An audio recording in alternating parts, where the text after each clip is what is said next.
pussy. I'm Jeff. That's Tom. On Twitter, it's at Jay Cameron Show. Out and about, driving around, 93.3 Real Talk Radio on your FM dial. Hello. Thanks for listening. Appreciate you. Watching on Warchant TV, perhaps interacting in the Heisen Legal Law Firm chat. Hello to you, too. Let's get it going. Let's have some fun. Let's talk about the weekend that is. Florida State got the win last night. Needed it. Play a doubleheader today. Game starting while we're on the air. Unique set of circumstances. We'll update you there. Obviously, what's going on at Valhalla with the PGA Championship.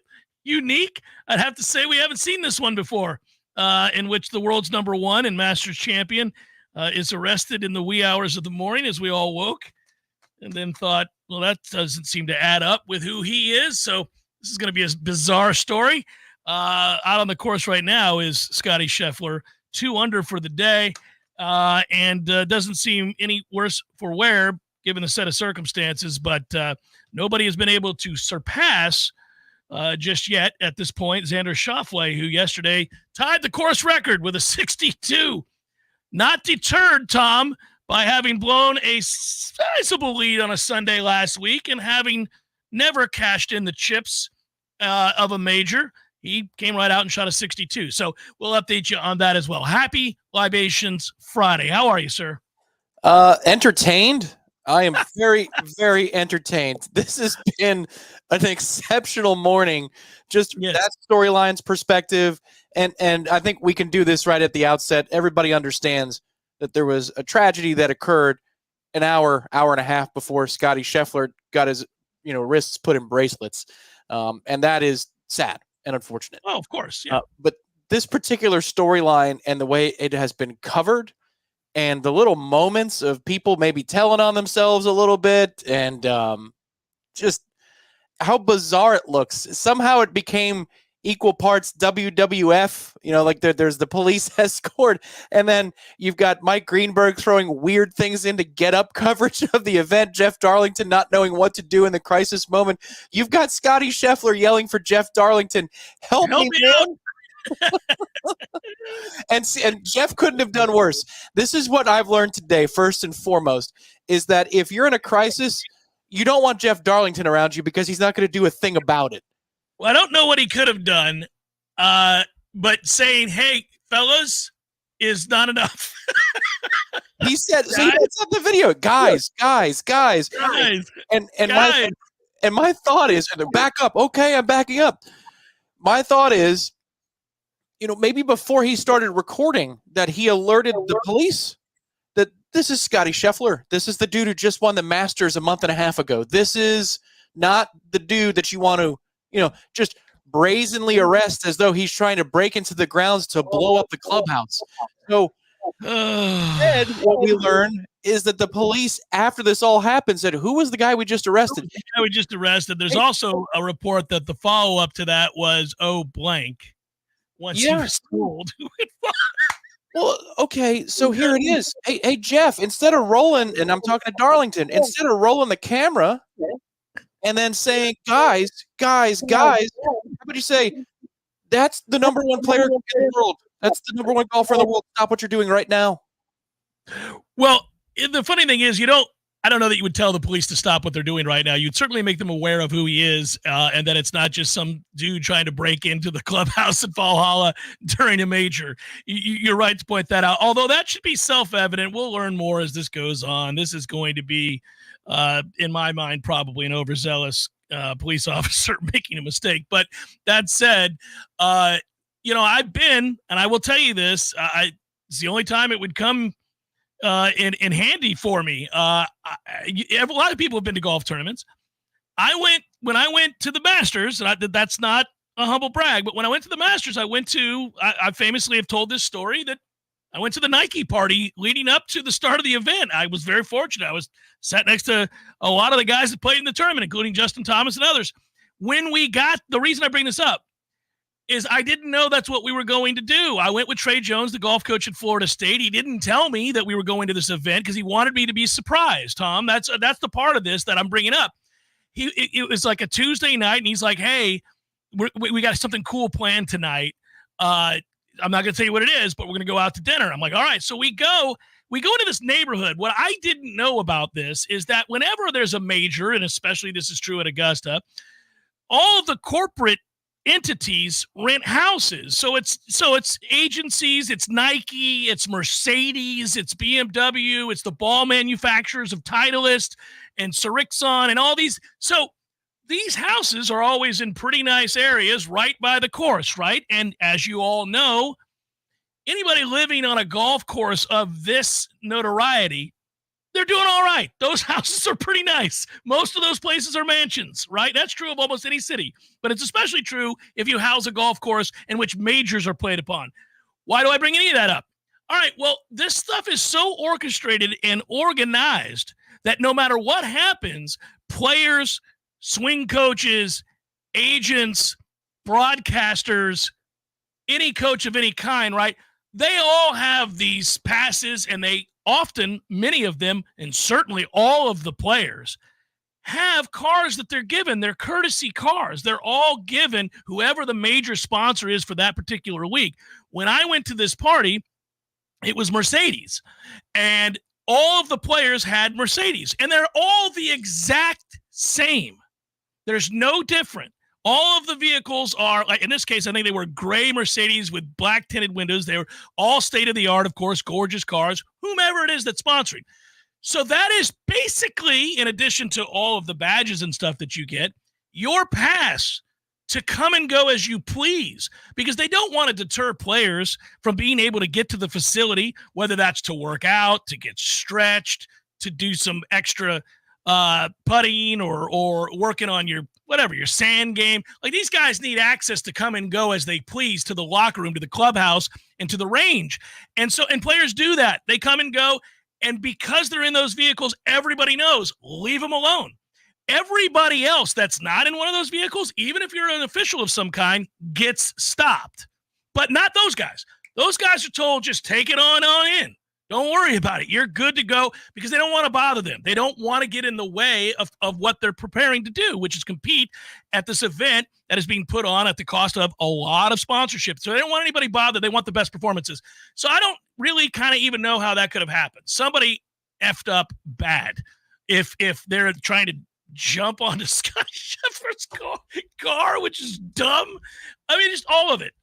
Sorry, I can't wait to see all the videos that come out. I've seen a couple, but this is going to end with those charges being dropped, is what this is going to end with, is my guess. Well, if it went down the way that the police report reads, then Scotty Scheffler is in fact rightfully charged and should serve some sort of penance to the local cops. If it went down as it was written, Tom. It was written that he refused. Mm-hmm. He was brazen. He blew by instructions. The cop got on the car, and then he was dragged. The cop was dragged, and worst of all, his $80 work-issued pants were damaged beyond repair. So if it did happen that way, and Scotty said, the hell with you, and he just kept going, and he dragged the cop, he probably shouldn't even be playing golf right now. They shouldn't have let him out. I don't know about that, and I don't know what happened. I'm not even going to begin to speculate. I'm not surprised it's written that way. I'm also going to tell you that so far, none of the witnesses who saw it described it in that way either. My favorite part today, in the first hour after it happened, is ESPN could not bring themselves to use the term arrested. They said Scotty Scheffler was detained. They said Scotty Scheffler was placed in handcuffs. They said Scotty Scheffler was placed in handcuffs and brought to a booking station, but they refused to say the word arrested. You tell me, if something's happening on a Sunday and it's 11:30 in the morning, we might have something similar that happens outside of an NFL stadium. If they're going to bend over backwards on the chyrons and the headlines that they don't say arrested, they're just going to say arrested, man. My God. Are you a victim of an auto accident? We introduce our live chat sponsor, Heisen Legal Law Firm. See what I did there? Dedicated to representing injured clients statewide. If you've been in an accident, call Heisen Legal Law Firm at 813-803-0733 for free consultation. Remember, no cost to you unless they win. Your interests come first with Heisen Legal Law Firm, the name you can trust for justice. Call 813-803-0733 now, or visit HeisenLegalLawFirm.com. Heisen Legal Law Firm, your advocate in times of need. Offices Tampa. Florida State wins last night. Big game. really kind of threw away some opportunities early in said game, was getting nervous that this was going to be sort of this stifled version of an offense that we've seen lately, which is frustrating. But alas, they got enough big moments and outs from both pitchers. And then, of course, eventually the offense did come around, I should say, and Florida State gets the win. Doubleheader today. And again, if you're looking at Arnold's line yesterday, 6 1/3, really worked his way out of a lot of trouble with 11 hits given up. That is a lot. He also threw 109 pitches, but he was the essence of a battler. That is one of the highest. I think I read that's the second highest pitch count of his career out there for 109 pitches. Giving up just the 3 runs. He did not have his best stuff. Oxford comes in and does a really good job of getting out of traffic initially, then also self-made traffic. He gets out of that too and goes 2 2/3, stranded 7 runners on base in the final 3 innings. So that is huge. Florida State set up today with that doubleheader, as I mentioned, because of inclement weather. Coming Carson Dorsey to get the start there. We'll be on the air as this gets started. I believe, Tom, 2 o'clock, right? So that's what we're looking at today for Florida State. Just get this first win. I'd like both of them in a doubleheader. It's hard to sweep a doubleheader. Everybody knows that. Even when you're the better team, that is usually the situation. Difficult to do. It's especially true for Florida State when they typically run out of arms by game 3. So we'll see. I'd pour everything I could into the first game today to try to get this win and win the series. Yeah, I agree. It's all hands for the first game. They're honoring the seniors for the first one. I kind of wish they would do that in the 45 minutes between the two, but I get it. You got to rest between game 1 and game 2. Yeah. So it's a tough spot to be in. And of course, we're playing a doubleheader to finish out the season. It's only fitting that we do that to close out this regular season. Convoluted season, buddy. I did not check the RPI this morning, but as of yesterday, Georgia Tech was 48th in the RPI. This is the official NCAA RPI, not the pseudo or the ISR that Boyd's World puts out. So it's a quality win. If you can do that again, get a split today, you're putting yourself in position, I think, to be a top 16 national seed. This is something that we touched on yesterday.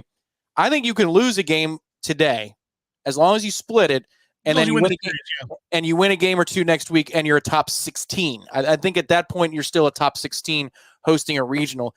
You might need to sweep today and then win a game or 2 next week to be a top 8 national seed, or otherwise you're going to need help in other places. You know, it's fascinating. We sit here today and you look at that, whether it's pseudo or otherwise, you look at the RPI. There's 2 ways of looking at Florida State right now as they're currently constructed, and the good and the bad and everything in between, right?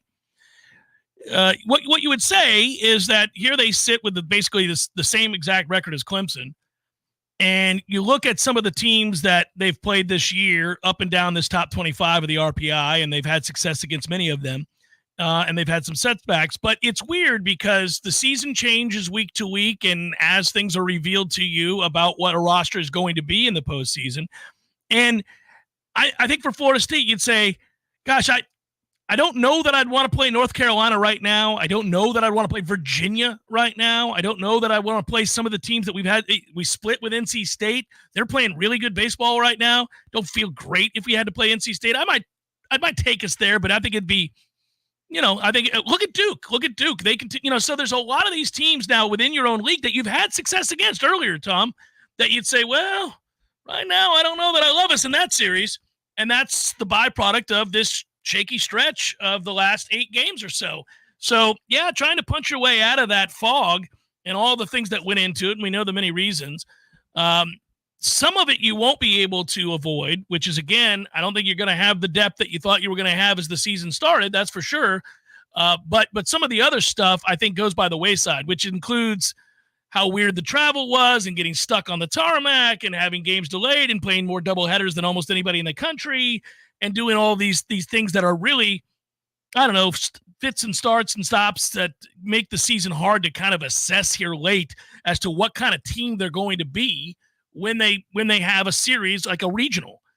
Who are they going to be? I'm betting on the fact that they're going to be in better form. And it starts with a win today, getting a win today and winning this series. Yeah, you got to see the ball go through the hoop a little bit as well. It's not like they've been without positive moments in the last month, but not as many as the previous month, and so that might shake your confidence a little bit. Dorsey, of course, is going to be the guy who starts game 1 today at 2 o'clock. The lineup has already been rolled out for Link. I would agree. Best assets available in the bullpen expended today if the game is within reach. the hell with the second game. You really have to manage to win this first game as long as it's within touch. Now, I don't know what Link's personal math equation is for what inning and the difference in the score, but let's say you're down 6-2 in the sixth.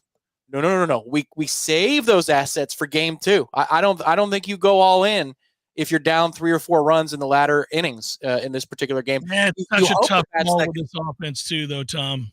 It is, and the wall being lower in right field. But still, I don't know in that situation that you expend all of your resources. The math is interesting because I think you have to manage today's doubleheader a little bit differently. You have to get one. And instead of playing it on islands, like if this was in February or March, maybe you manage it a little bit differently and you just stay the course. This is what our plan was going to be, and this is what our plan is. We'll figure out about these guys. You don't have that much time anymore. And I wonder if Link does allow for that to happen. The calculations of, well, we need to host a regional, so I need to go get a win today. And if it's before me in 2.5 hours' time, I'm going for it right here, right now. If it's getting away from us, maybe we can rally with some kids that I'm not going to use on a Friday or a Saturday of a regional. Watching that, strategizing along with him is fun for us because we all love the game, and everybody who watches football or baseball or basketball coaches in their mind along with it. And it's rare you get this much of a debate about what to do when you're trying to win a game. I mean, like usually it's pretty self-evident because people have roles. But because it's a doubleheader, because it's late in the year, because it is at home, because it is an ACC matchup, because you need to win this series come hell or high water, you calculate a little bit differently about the arms and what the score needs to be within. I mean, that's a weird thing, right? Normally you're just playing to win.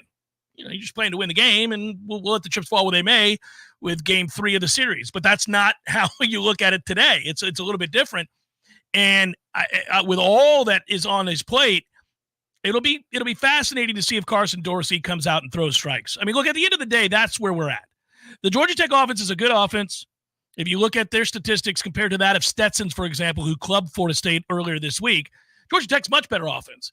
And so it was nice to hold them to 3 runs. Now, they were a little bit fortunate to do so. Georgia Tech had a slew of runners that they left on base, but that's called baseball, and they got out of those situations. But Georgia Tech does score, and they do present a problem offensively, and so it is fascinating to see if Dorsey goes out and he's walking the world. How do you handle it? Do you let that man wear it? I mean, I'm going to be honest with you here. If he's wild, because this is it. Dorsey's got great stuff. We know it, and when he's right, he's really good, and he might go 7. Or 6 at the least, right? He might. Then you're probably in real good shape offensively to be in a position to be up, as you just mentioned, Tom, 4 or 5 runs. Now we're all in. I'm using everybody. Let's go win the game. Just get the win, and whatever happens in game 2 of a doubleheader, I'll let all kinds of kids pitch, and maybe we have to win 13-12 if we get the win at all, whatever it is. But if he's walking the world early, man, this is one of those, you see it in the major leagues all the time when the bullpen's been used up. It's a little bit different scenario here, but when you see that bullpen is tired, you got a 162-game season, you see managers walk out and talk to starters all the time. It's 5-0 in the first, and you just walk the last 2, and people are yelling at home, why don't they go get him? They can't go get him. They can't go through their bullpen and do this again. And they'll put an arm around a guy and be like, yo, man, you're about to wear this unless you find a way to buck up and get some outs, because I'm not pulling you till you get to 110 pitches. I can't go to my bullpen right now. You're just going to have to wear it. Find a way to get outs. Unless he's the team's ace. And at that point, they go find the one long man who's got 2 options to the minors. And they're like, all right, buddy, however you get us to the 6th inning, I got to rest my guy. He's not feeling right today. And we're spending $30 million like a month on this dude. However you get to the 6th inning might be 13-0. Could be 6. It's up to you. We're going to go on this ride together, Meat. Here's the ball. Here's one thing that I looked at. Just Florida State's up to number 8 in the RPI. Georgia Tech is 49th currently in the RPI. What sticks out like a sore thumb for us, if you're talking about resume, is our road record, and we're 8-10. It's not unprecedented, though, inside the top 10 of the RPI to see these teams with under 500 records on the road, which I find fascinating, because if you're a top 10 team in the country, you probably should win wherever they roll the baseball out to the mound. But Georgia is number 3 in the RPI. They're 8-9 on the road. Arkansas is number 4, 6-7 on the road. North Carolina is 7-8 on the road. You're talking about conference games solely, right? No, I'm talking about road games overall. I'm talking about so Florida State's road record this season overall is 8-10. So they played 18 road games, and you're telling me some of these teams have played 12 or 13? That's it? Arkansas has played 13 road games. They played 4 neutral and 13 road games, and they're 6-7. Yes. So, but just what I'm saying is when you're doing the resume comparison, I've seen some of this in the Heisen League at chat. Well, our road record is going to hurt us. Or I've seen it on our boards. No, there's a lot of teams with bad road records, yeah. Teams ahead of us in the RPI, which I find fascinating. I mean, if you're a good baseball team, it should play anywhere, but apparently not this year for a lot of teams that are in the top 10. Subject to the whims of emotion are collegiate athletes, much more so than professional athletes, as we say, and I think you see that with road records. By the way, everybody, just so you know, 98 days until the start of college football. That is right. We are sub 100 days. We didn't get the opportunity to celebrate together as we should have. 98 days. Tom and I are tasked by tonight with coming up with our top 40. I want to talk about it next. Jeff Cameron Show, 93.3 Real Talk Radio, Warchant TV. Attention, Florida. Are you a victim of an auto accident? We introduce our live chat sponsor, Heisen Leaka Law Firm, dedicated to representing injured clients statewide. If you've been in an accident, call Heisen Leaka Law Firm at 813-803-0733 for a free consultation. Remember, there's no cost to you unless they win. Your interests come first with Heisen Leaka Law Firm, the name you can trust for justice. Call 813-803-0733 now or visit HeisenLeakaLawFirm.com. Heisen Leaka Law Firm, your advocate in times of need. Tallahassee's only premier market where you can receive the famed Snake River Farm steaks and premier meats. Social Kitchen also has chef-prepared meals and sides ready to serve in just under 20 minutes. Perfect for those very busy springtime weeks, weekends, you name it. Hosting some people at the house. Hey, Social Kitchen also has build-your-own charcuterie boards and catering. Stop in and visit Social Kitchen today or visit us online at socialkitchentlh.com. Socialkitchentlh.com. I'm Greg Tisch here to share one of my favorite TCC stories. In the summer of 1966, Eugene Lamb wanted to stay in shape before leaving to play college basketball in Louisiana. So he jogged to Tallahassee from his home in Midway and helped lay the bricks for the first building on what's now the TCC campus on Appleyard Drive. Today, he is a longtime member of the TCC District Board of Trustees. It's no exaggeration when we say Trustee Lamb helped build TCC into what it is today. TCC thanks our community for 58 years of support. We look forward to moving into the future together. Searching for the best place to spend time outdoors this spring and summer? The Golf Club at Summerbrook has all the amenities you and your family need. Purchase a family pool membership this season and enjoy the most luxurious and relaxing resort-style pool in the entire city. With a 6,000 square foot deck, covered pavilion, and poolside drink and food service, you'll feel like you're on vacation. Reserve your pool membership today. Visit the Golf Club at Summerbrook.com or call 850-894-GOLF. That's 894-GOLF. Widden Glass has been taking care of business since 1945. When you call Widden Glass, you're dealing with experienced, reliable professionals who offer only the best. Like Widden's top-of-the-line bath enclosures that provide style and luxury at an affordable price. Eye-catching storefronts are a specialty at Widden Glass. We'll help you design it and install it. Widden Glass, the first name in glass replacement. Call 222-5781. Have you been injured on I-10? I'm Dana Brooks of Facing Brooks Law Offices. We have partnered with Roadproof to access all interstate traffic camera footage along I-10 from Pensacola to Jacksonville. Memories fade and witnesses disappear. Securing important video footage now can make sure your claim receives the full attention it deserves. Call us today and let us secure the proof you need to come back stronger. Facing Brooks, 850-777-7777. Offices Destin, Tallahassee, and Jacksonville. Dude, that's quality radio right there. Tell us how you really feel. Sorry, man. I'm just so tired. And why do we think we're tired? Oh, I haven't made the Grassroots coffee yet. Yep, Grassroots coffee. Tastes even better than it smells. Roasted to perfection. And so many blends and single origin coffees. You can have a different tasting coffee every day of the week. You can order directly from grassrootscoffee.com. And with a Grassroots coffee subscription, you'll never run out of your favorite brew. Locally owned, locally roasted for everyone and loved everywhere. That's Grassroots coffee. Science-backed, technology tracked and coach-led. Hey, Jeff Cameron here. You've heard me rave about the benefits of Orange Theory Fitness and the proven track record of science-backed interval training. Well, now Orange Theory Fitness has done it again, adding more ways for you to improve your health and look your best. In addition to the always great standard workouts, OTF has added Tread 50 and Strength 50. For those in the mood to just lift for an afternoon or attack those cardio goals for the day, take the guesswork out of exercise. Make sure you're getting the most out of each and every workout. Orange Theory Fitness, location Midtown Tallahassee and Village Square Boulevard. The Jeff Cameron Show is a production of the Warchant.com Multimedia Network. Check out Warchant.com today for the latest news inside Florida State athletics. That's Warchant.com. Now, back to Jeff on Real Talk 93.3. Did you see where John Daly is catching strays in all of this, Tom? As you knew he would. I've seen multiple variations of this tweet since the Scotty Scheffler news this morning. Just saw that John Daly withdrew. Think he was on the sauce at 6 a.m., saw a bunch of cops said, F it, I'm out of here. That's pretty good. Today's been one of those days where social media and the internet is largely a good place. It's a good place. Everybody's having fun with this situation. And so Scotty, at least on his front nine, he was 2 under on his front. Yeah, played well. It's, what is it, 98 days, guys. I'm not wrong on this. It's 98 days, 23 hours, 28 minutes, and 41 seconds. Yeah, I think about the depending upon what time zone you're in, but it's definitely 98 days and change. Yeah. That's what it is. Get out of here with your nonsense 99 days. Hey man, are you ready for the CBS cameras to zoom in very closely on Scotty Scheffler holding the putter on Saturday and Sunday for a 6-footer and you get to see the red marks all over the wrists? Oh man. If I were him, I'd find a pair of cuffs and I'd dig them into my wrists.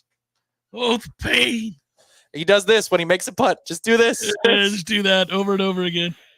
Our friends at Tried and True are prepared to help you start saving and making money. That's a good thing. As a business owner, you get to choose between one of 3 offers they got going on right now, by the way. $1,000 off a point-of-sale system, or no gateway charges for 1 year, or a free video menu or ad board when you become a Tried and True client. The offer is being extended from today through July 31st. You can get in on the savings. Don't forget, 10% of the net revenue will go to the Battle's End. Call Donner Joe, 844-463-6653. You'll see the QR code there on your screen if you're watching on Warchant TV in the Heisen Lika Law Firm chat room, or just watching from the Hizzy. 10% of that net revenue will go to the Battle's End. Call Donner Joe, 844-463-6653. That's 844-I'm4Noel. For all the details, tell them that you want the Jeff Cameron special, which can mean a lot of things. It's means different things to different people in various cities over the years. But for this, in this case, it's about saving and making you money. That's what it's about. So that's a good thing. All right. So have you put together, we've been mandated, I'll give you a peek behind the curtain, everybody, to have our top 40 in by today for some reason. And it has to be in by tonight. That's it. It's multiple emails on that front. And so we will get those top 40s picks in. I think it's going to be the weirdest top 40 lists we've ever done. It's just going to be bizarre. I don't disagree. All over the map. This one is tough because I forgot a couple of players in my first pass. I did it a couple of days ago just to see if I could name 40 quickly and I would omit people or not. And I did omit some people as I thought. And so I get to 43 or 44, and I'm really mad about 37 to 44 because I want some kids to be included on the list. And frankly, I want credit for being high on some kids that are in the middle part of the list that are trending up. But you can't force it. You just can't force it. So I do have my first real draft. I'm probably just going to send this. And I know we do have an editorial committee comprised of a couple of gentlemen who's just going to look over and say, hey, idiot, you forgot about starting linebacker number 2. Or, hey, idiot, you forgot about the right guard. Like, okay, fair. I don't think I missed anybody now, but it's the way I constructed the top 5 was more about if this guy gets hurt, we're screwed, than it was this guy's going to be the highest draft pick. Yeah, I kind of looked at it that way too. So let me ask you, because every year the number 1 guy on this list is the quarterback. Do you think it's universal agrees that it's DJU at number 1 this year? Because I got to tell you, I'm not so sure he is. I don't know that it's going to be universally agreed upon. I think you can make a very good case for DJU being number 1 because it's several other positions. You do have other options. And while Brock Glenn is a good option and a good player, I don't think your goals, if you were to do future odds and be honest with yourself on ACC championship, 10-plus wins, making the football playoff, those drop dramatically if DJU is not your quarterback. Yeah, how dramatically is probably the debate. I would agree with the way you phrased that or coined that. You'd say dramatically dropped. Okay, that's fair. I don't think it's as dramatically as dramatic as people think. Compared to Jordan versus Tate, it's not as dramatic. Yeah, that's fair. Not even close, right? Not even close. Like if we had to have gone from Jordan to Tate, you've fallen off a cliff. I think if you go from DJU to Brock Glenn, you're like, a game and a half more in the way of losses. Yeah. Game and a half, maybe. But definitely your ACC aspirations take a significant hit, more so than I would argue if, say, Patrick Payton went down. You got options. And I feel better about those options if Patrick Payton was not available for a stretch. Not rooting for any of this to happen. It's just when you're trying to rank your system out, that to me is maybe a dividing line. Now, there are some other players that if they get dinged up, you go, ooh, that's a problem.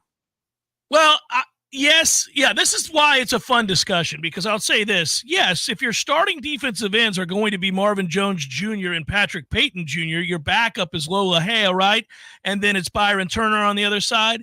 You're not devastated, I suppose, although I do think there's a significant drop-off from Patrick Payton to Byron Turner. Yes, I would, but that would be 1-4, right? At that point, 1-4. Yeah, so you just think they'd move Lola? Yeah, okay. Yeah, right. That's why. And so now again, it's going to hurt. It's just, does it hurt more than DJU to Brock? That's the question. What's fun to do when you put these lists together is I try to go down the starting 11 on both sides of the ball. So like we just named the defensive ends that are starting, and then we start looking at, the interior, Daryl Jackson and Josh Farmer, and the guys behind them, Grady Kelly and Sampson and guys like that. And then you start doing the linebackers, and you're asking about, Lundy and Nicholson and Murphy and Graham, and who am I forgetting about? Riley. Riley. Yeah. So yeah, you start doing that, and then Azaria Thomas, at corner, and Fentrell Cypress at corner, and then from there, what are you looking at? Then you start going, who are their backups? Who do we think would start behind those guys? Quindarius Jones, probably, right? I have him. I think he made the cut. He's got. Yeah, he had a good spring, but Shaheem's got to be up there as well. I know you're talking corners, not safety, but Shaheem has to be pretty high in this discussion. He does, and then that asks you the question, okay, then from there, how high do you put Earl Little Jr., right? That's when you're starting to project what he's going to do. Where do you put, I don't know, Hussey or Kirkland or guys like that? It gets tough to rank guys like that at those positions.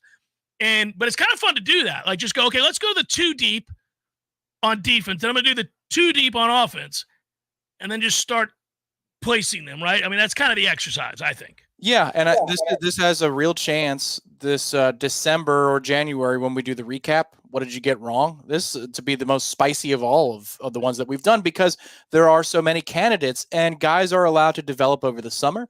They're allowed to have a good fall camp and come from off of the list, because this is the part about having a higher quantity of capable players. We could easily have some dudes that do not make our consensus top 40 who end up being impact players for Florida State by the end of the year.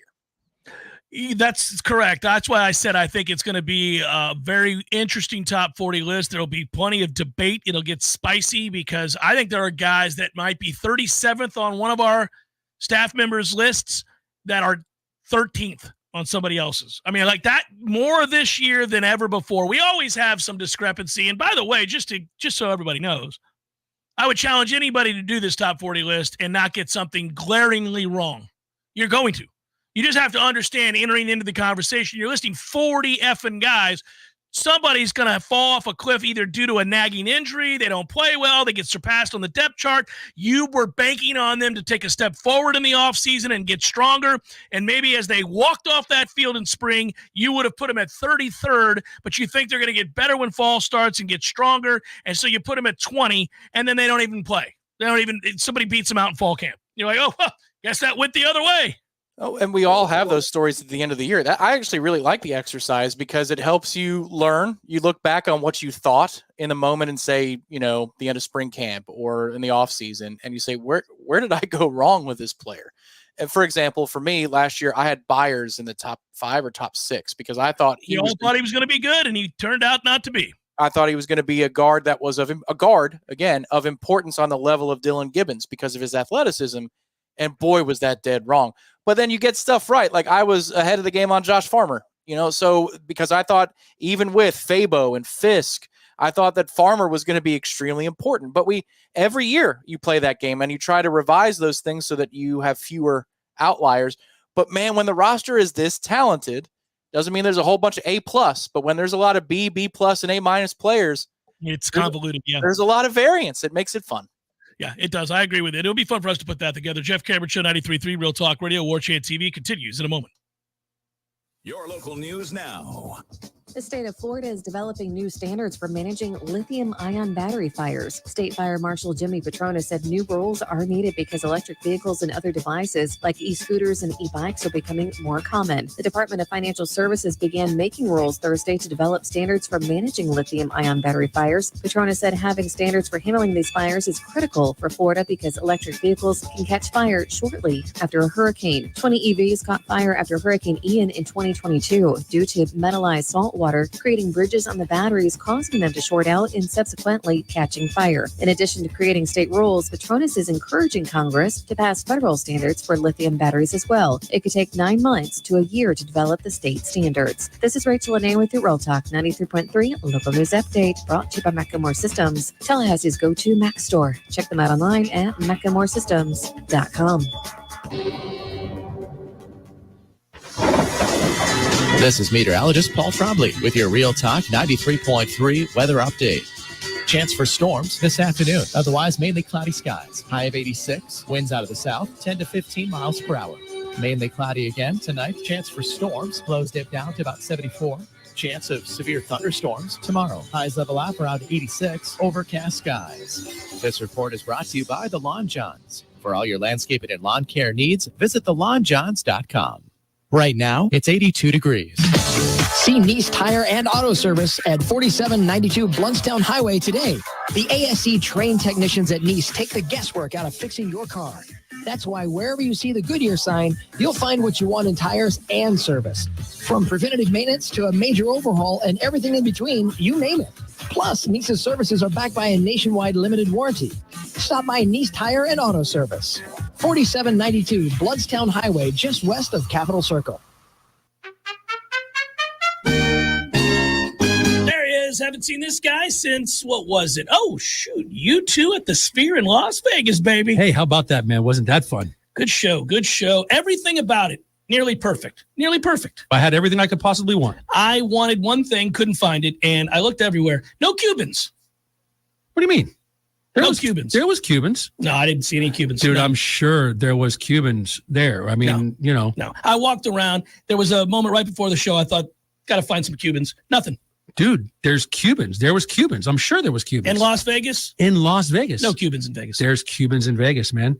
Eddie, there were no Cubans. Chef. The sandwich. There were no Cuban sandwiches. You're Cuban. Of course I know there were Cubans there. Oh, the sandwich. Yeah, no, there probably wasn't many there in Vegas. No Cubans. No, not yet. Gordo's, bringing the flavor and flair of Cuban food to Tallahassee since 1996. The Jeff Cameron Show, brought to you by Orange Theory Fitness. 2 Tallahassee locations, Midtown on Thomasville Road and Northside in the Village Common Shopping Center. Online at orangetheoryfitness.com. It's funny, I see the chat. I instantly go off from chat talking about asking where we had Fisk. We had him 17 as a staff. Aslan and Corey got it most right on that pick. And, the funny thing, I remember fretting over that pick because we both loved him, you and me, Tom, and we just didn't know because he didn't hit. Yeah. We didn't see him in full pads, couldn't give him a grade. You're kind of like, well, he looks the part. He looks quick, he's fast twitch, he's thick, he's obviously fast because he could run. We saw him run, and we were like, well, I think he's going to be a good player, but how dominant can he be? Would have helped to have seen him hitting. before the year got going. Yeah, for example, like we had Farmer ranked 18th, just behind him as a staff. But if you look at you and me, we both ranked Farmer pretty high. Versus the rest of the staff. That's why it's fun. Everybody gets them right and gets them wrong. That's the thing. It is really difficult. I mean, there have been years doing this where I had somebody in the top 10 and they didn't impact the team at all.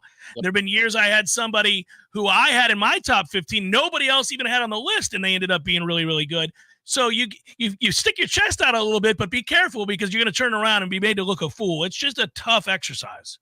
Oh, it's totally difficult, and it will always do that. Yeah, you're right. Like, even celebrate your wins because there are going to be some big ass L's that go along with it. I had Io Tafasi in my top 40 because I thought he was going to be the fourth or the fifth guy rotationally and be a good player for Florida State. No, he wasn't. He doesn't even hear on the team any longer. No, and he's not even on the team that he transferred to. He had the ability, but sometimes ability. This is where those spring camp legends or the practice legends, those stories come from.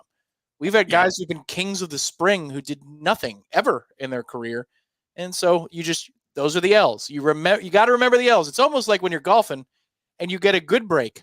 It bounces off the tree and into the fairway. Instead of back into the weeds, Why don't you remember that the next time it bounces the wrong way? Because all we do is complain about when the golf gods come and snatch us and hurt us. But there are times when we get the good break too.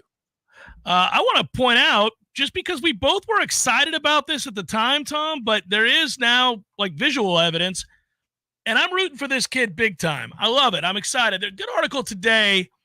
Matt Baker wrote, I believe, might have been Stroud, who hates me, which I love pointing out. I was almost accosted by Stroud. What'd you say? Said I was almost accosted by Stroud. Yeah, easy. He got down to belt high as I was in the Minnesota press box and looked at my waist where my credential was and went, a little creepy. Well, yeah, and he was very upset that I was 100% accurate about the suspensions for James, which is weird. Let's get back to this. The reports for Kalen DeLoach are excellent out of Tampa. It is looking like he is going to make the team. He is being praised for his versatility, and he's talked about, look, I get it. I'm an undersized linebacker, but the Bucs have a long history of taking undersized linebackers from Florida State and doing something with them. And they point that out, that one of those guys is a Hall of Famer in Derek Brooks, which is really, really cool. And his versatility is key. They talk about he's going to be very good on special teams, they do believe. And, they went on to talk about Geno Hayes and other guys that Florida State, linebackers that played at Florida State that were undersized that the Bucs utilized within special teams and then later played a regular role on the field. It looks like at the very least he's going to get that opportunity. It all starts with making the team. Just wanted to update that because he chose to go to Tampa based on that history and based on the fact that they liked him with the new special teams rules.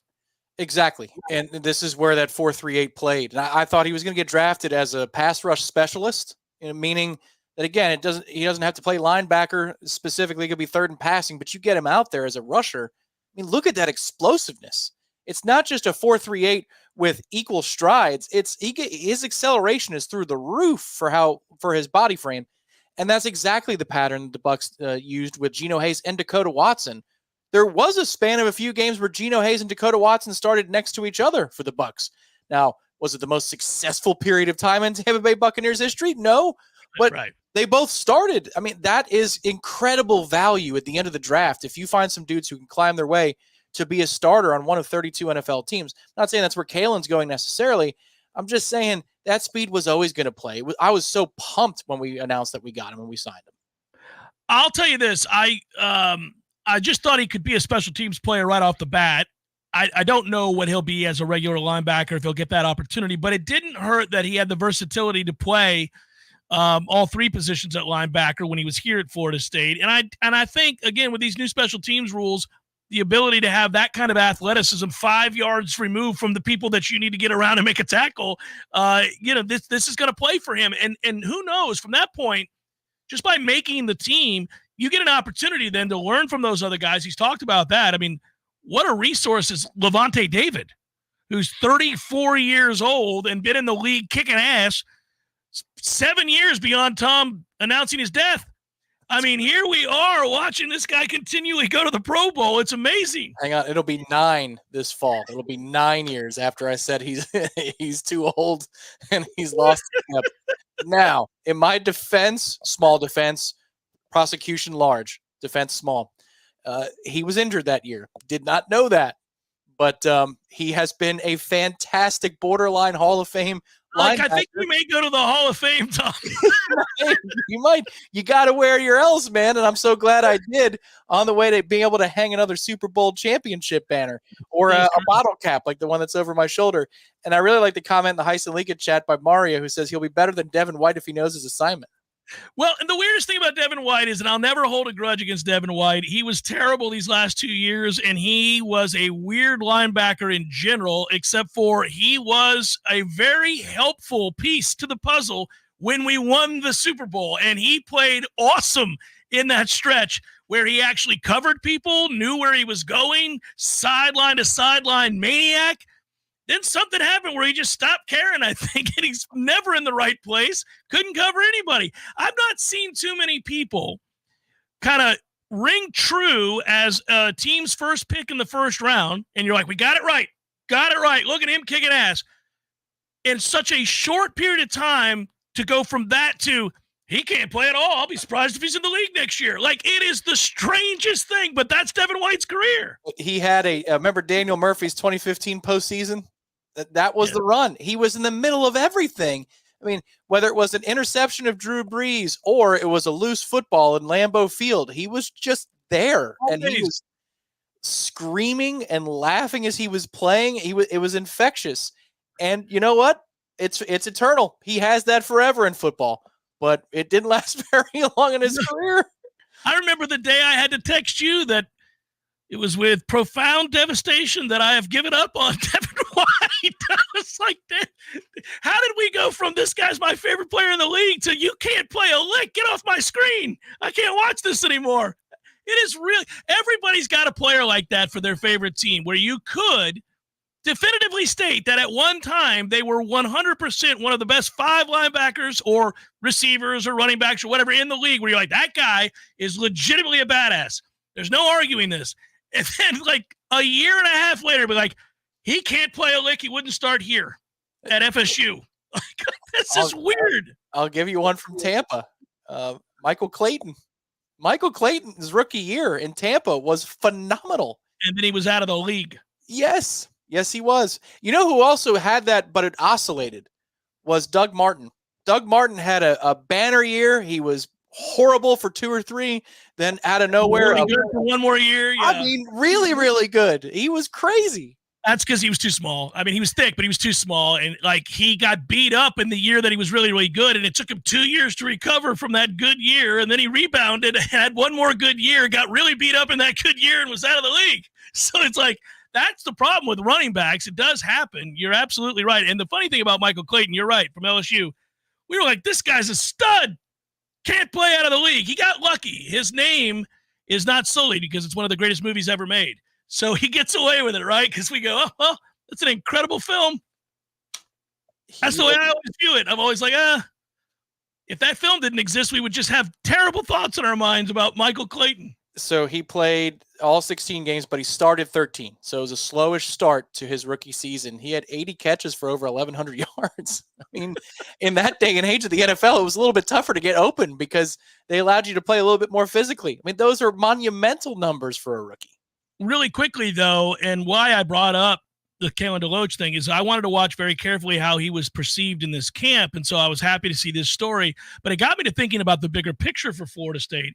And this is going to be a fun couple of years. Well, really, actually, it should be a fun decade's worth of watching the NFL because anytime you infuse that many Noles, people perk up. The chances that you're flipping around from game to game and you're watching Sunday Ticket or something and you're going to see a Florida State player making a big impact on the game or having an influence on the game, well, think about it. They just had double-digit guys. We've got some undrafted free agents we're talking about now that are probably going to make teams and end up being out there. Their names will be called as you're watching the broadcast. So if all of a sudden you had 12, 13 guys to go along with what you already had with the Jermaine Johnson doing well and Cam Akers and guys like that, you're like, okay, so now we're sprinkling those guys in there. Think about after this year, they're going to have, in all likelihood, double digits again. So now all of a sudden, we're talking about it, what you already had in the league, which is the tail end of careers for Jalen Ramsey and Derwin James and guys like that. And now you're taking about 26 to 30 Florida State players in a 2.5 year span and adding them into the mix. Man, that's the way it was throughout the 90s when you watch the NFL. You're like, no, another no whooping ass. Look at that no kicking ass. Oh, another no on the rise. That's what you did all the time. We haven't been able to do that in a long time. We've raised the floor here. Mike's done a fantastic job of raising the floor here.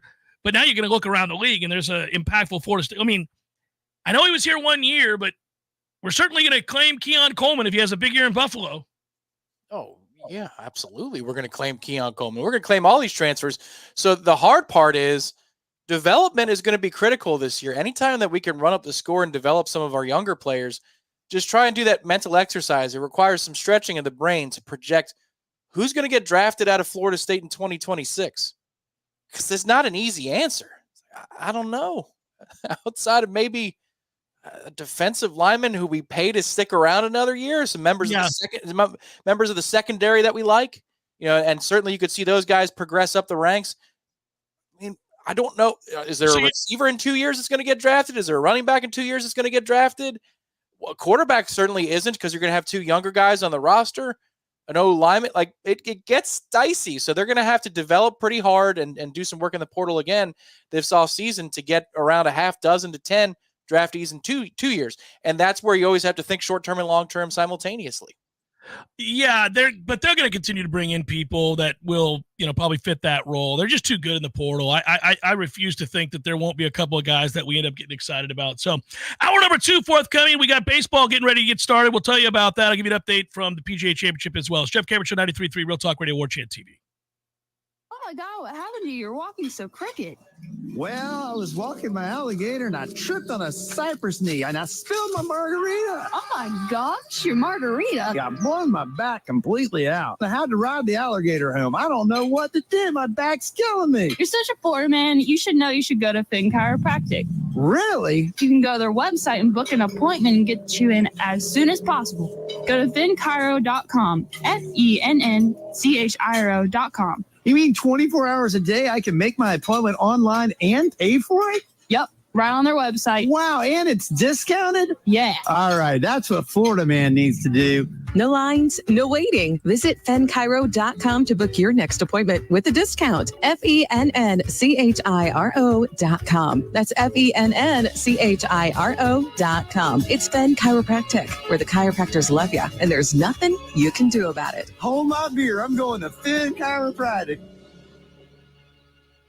Hey, let me tell you about my friends at Tried and True Consulting, a Seminole-owned business that specializes in payments and business solutions. Tried and True's core expertise includes card, ACH, point of sale, mobile, e-commerce, and hosted payment solutions. Tried and True will help you reduce costs and increase your bottom line. That always sounds nice. Whether you're a retailer, restaurant, licensed professional, or service industry, Tried and True is saving you money. Tried and True's expertise extends to payroll, video menu ad boards, IT services, web design, and social media. It's time to make one call and tell the competition to take it on down the road. Call Don or Joe today at 844-464-6653. That's 844-464-6653. When you do business with Tried and True, they contribute 10% of the net revenue to the battle's end. So go Tried and True today. Call 844-464-6653. Ready for a breath of fresh air this tax season? Well, breathe easy with E&B Heating and Air. Don't miss out on federal tax incentives for new AC systems and heat pumps. Take advantage of up to $2,000 in tax credits, plus additional savings from city and manufacturer rebates. E&B Heating and Air Conditioning has been serving Tallahassee and surrounding areas since 1974. Call us today for your free estimate at 850-575-9119 or visit us online at enbheatandair.com. That's enbheatandair.com.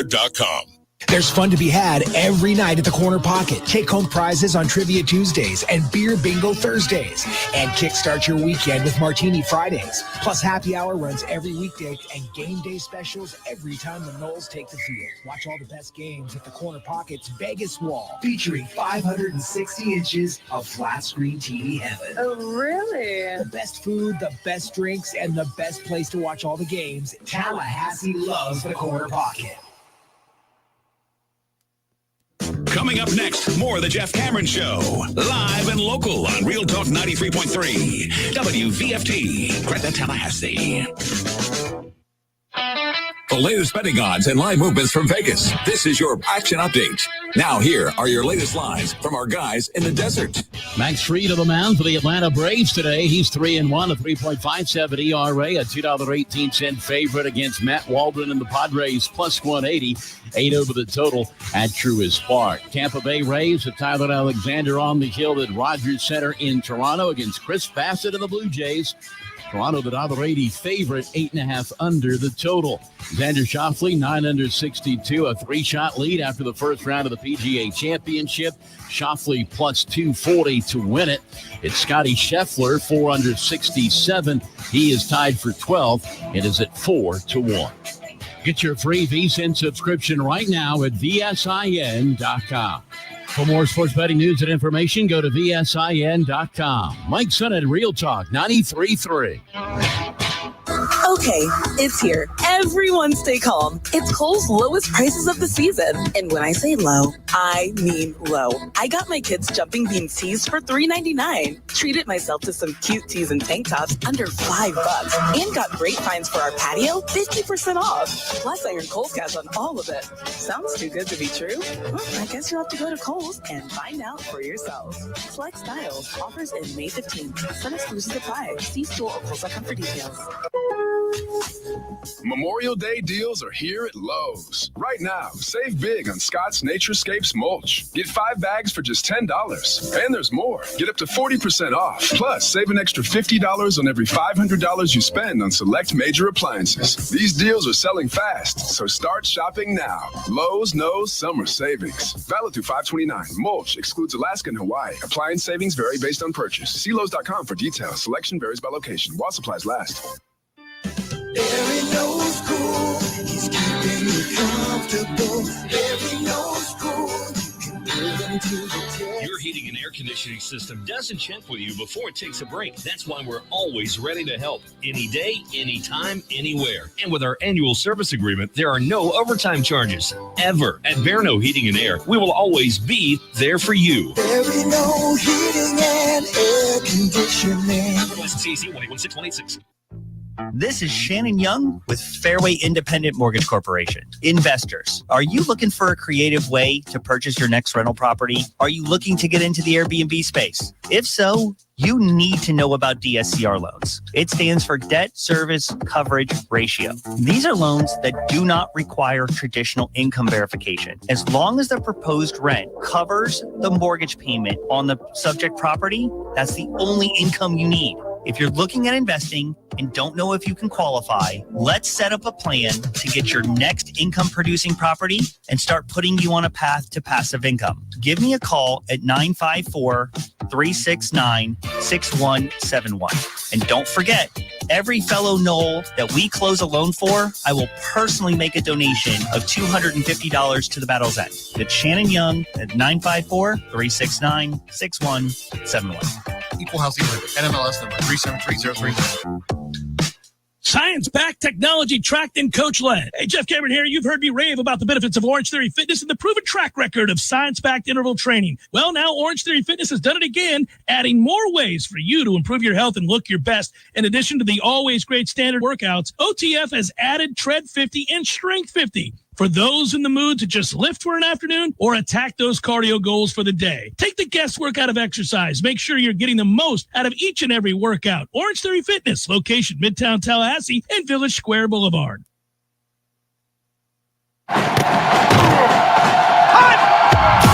Broadcasting Broadcasting live from Florida's capital city, this is the Jeff Cameron Show, brought to you by Orange Theory Fitness on Real Talk 93.3. Now, stop what you're doing and listen closely. It's time for the Jeff Cameron Show in 5, 4, 3, 2, 1.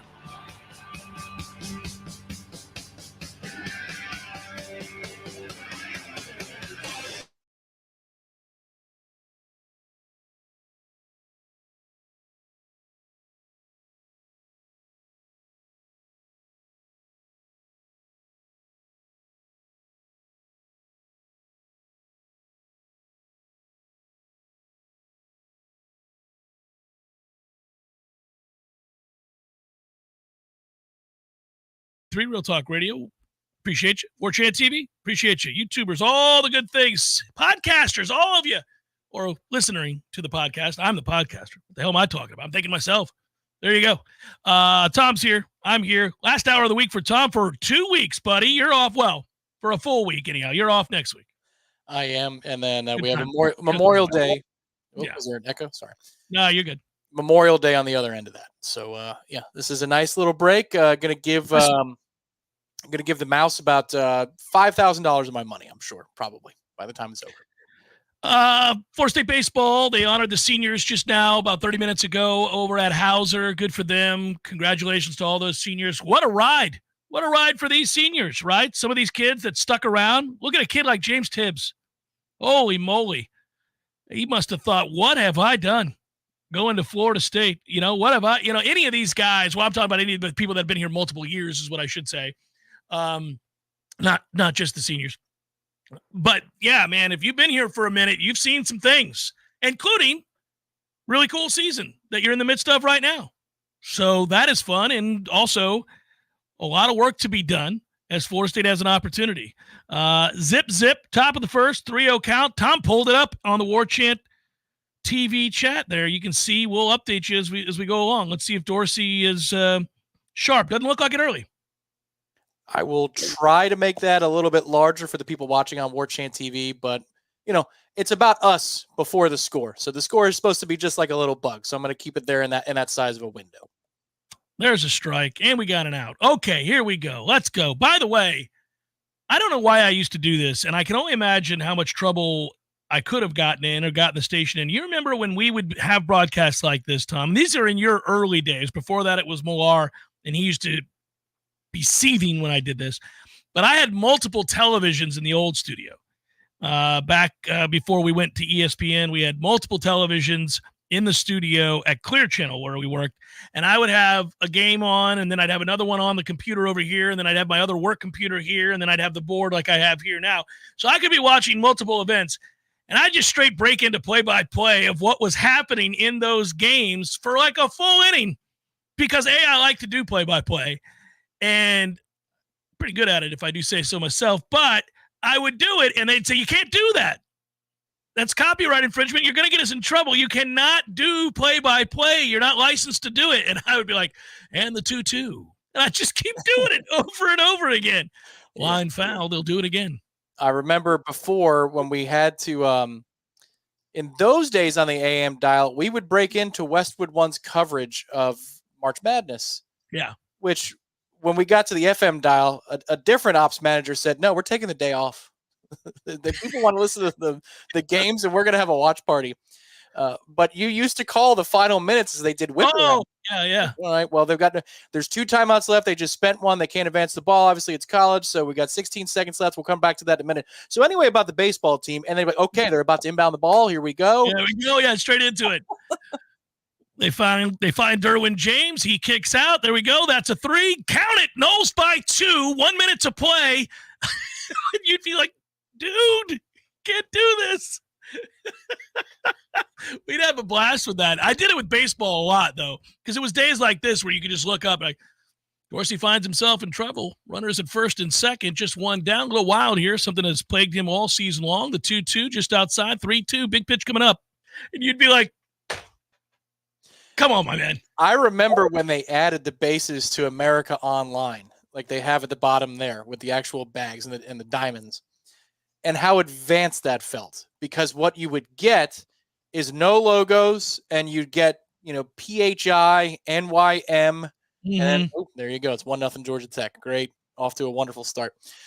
And you would just see the count, and it would go 1-2, 2-2, and that's all you know, and you see the score, and that's it. It was like, I guess, what the Telegraph must have been like back in your day. Well played. Let's give you an update here. It doesn't appear that Scotty Scheffler was too upset about the ongoings this morning. That is to say, the arrest. He's 4 under on the day and now 2 shots back of the leader, which is Colin Morikawa, who has found his game in a hurry, dating back to about 3.5 weeks ago when something clicked with his putter, because he had been awful with that for some time. He's not anymore. He's at -5 today, -10 for the tournament, and he is your leader. By the way, Xander Schauffele, who tied the course record yesterday with a 62, tees off at 2:38. So he'll tee off this hour with an opportunity to add to what he's already done at 9 under. Scheffler on the day, 4 under, 8 under for the tournament. And what's funny about Scotty Scheffler isn't that he's performing really well despite the arrest this morning. It's that he's always in this position, and it's assumed he's going to be in this position. And that, frankly, Tom, he's been so good and so consistent that if we get to the weekend and he's within 4 strokes, I always just count him as the winner. I think that's probably fair. Right? I mean, like, he's 4 strokes back on Saturday. You're like, this is over. That's how good he's been. It sounds like something out of Happy Gilmore, when they have the Volkswagen Bug run him over. And he's like, well, he hasn't been the same since he was run over by that car. Right. And Scotty really shook off the morning arrest, or as ESPN put it, the detainment where they put handcuffs on him in the back of a squad car. He really has shaken that arrest off this morning. And my God, he's come out to play. Well, we'll see what he does the rest of the round here and how close he is to the lead. In truth, if we see a big day from Xander, this might all be moot because these guys only surpassed him while he sat idly by and now warm up. If he goes out and throws like 7 under today, it might be a lead too big for him to squander. I'm not sure that's true. We've seen that happen a lot. But the only thing that is not on the resume, would we say universally he is the best player not to win a major? At this point, yes. I think there have been others who are too old now, but he has the mantle currently. Ricky Fowler had that mantle for a decent period of time, but no more. Xander is on a different plane, and it wouldn't be a shocker if he had a runaway win, but I think it needs to be a runaway win. I don't know that he can go to the back 9, making the turn. Somebody's 4 under on their front side, and now it's tied. I don't know that he's coming home those last 9 and winning the tournament. He hasn't done it yet, so if he does do it, it'll be the first time that he's done it, and then you can say, okay, now he's done it, and he enters into another realm. We know how that works, but I will just say this for any of them, if that dude, Scotty Scheffler, is within 2 going into the back 9 on a Sunday, I don't care if it's Colin, who already has 2 majors in his bag. I don't care if it's Schauffele or any of these guys, Rory, any of them. I think they all will. That's kind of where I think Scheffler is these days. By the way, Rory will tee off today at 3 o'clock. He did go 5 under yesterday, carried over his good play from last week. Would also make mention, Tom, that I told everybody if you wanted to take a flyer on Thomas Dietrich yesterday that you could do so, and old Thomas is at 7 under, so don't mind if I do, everybody. That is very nice. This has a chance, Scotty, the inevitability of Scotty Scheffler being what it is, to be an awesome leaderboard, though. I mean, by the end of the day, you could have Rory and Scotty and Xander. All of them. Oh, how much do we want to see that? Morikawa, Scheffler, Schauffele, Rory, Brooks. Throw them all in there. Let's go. I mean, Hovland fires a 66 today. He's right there. Cam Smith could be right there. I mean, hell, Bryson shot 3 under yesterday. What if he fires another 3 under and he's at 6 to start the weekend? You really could have the makings here. Typically, when the greens are soft, receptive, and the fairways are, again, also kind of soft and they don't run out to the rough, you do get these shot makers to rise to the top. I went and looked something up yesterday, shifting gears to football here for a second, because we were talking a lot this week about the spring meetings, the ACC, the state of the ACC, what's going to happen with the league, what we think, obviously, about Jim Phillips, the commissioner, what he can and can't say, what a powerless position he finds himself in. Some might say impotent. All of these things are true. But then it occurred to me, of course, as I was making that joke the other day, Corey Clark was right to say yesterday, as I said, that Phillips might have been the most incompetent. He was like, the Pac-12 had some help. Pac-12, and okay, going back to it, started thinking about the Pac-12 and Larry Scott and how it was that at one time, Larry Scott was making over $5 million a year. And that in comparison, at the time, the research that came out at that point was that he was the highest paid of the Power 5 commissioners, and they had the least amount of money going to their member institutions, and people were really pissed. And then he had a headquarters built in San Francisco that was going to cost each institution like $90 million. So you remember all this insanity? And that's how he lost his job? Well, I want to point out that there was a really interesting article that came out this week by John Canzano, who covers the Pac-12. And you might say, Jeff, why are you talking about the Pac-12? Well, first of all, it's about college football, and it's about the changing landscape of college football. And we're talking about the different players in college football now. And remember, you and I had talked a lot about this article that came out, what was it, maybe a month after Florida State started saber rattling, and then talking about how it would be the future, that they would have to go somewhere else. And at some point we read that article about a private equity firm. Yeah. Okay. Yeah. So get this. The article is lengthy. I'd invite you to go find it. I'm only going to dig out a few pieces here that I think are revelatory and interesting. And I didn't realize this. So Larry Scott used to tell everybody how forward-thinking he was and that he was going to save the Pac-12 in a lot of ways because of the way he envisioned college football going with television networks and all these things. And he wasn't completely off on some of that stuff.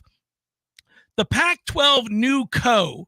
was a plan that he introduced, by the way, in 2018. It was discussed in a conference call in December of that year in which he was introducing the idea of private equity investors investing into the Pac-12's future media rights and all of the things that they were going to do. Turns out, Tom, and everybody else, this is fascinating. First of all, the Pac-12 network will be turning off their lights on June the 30th.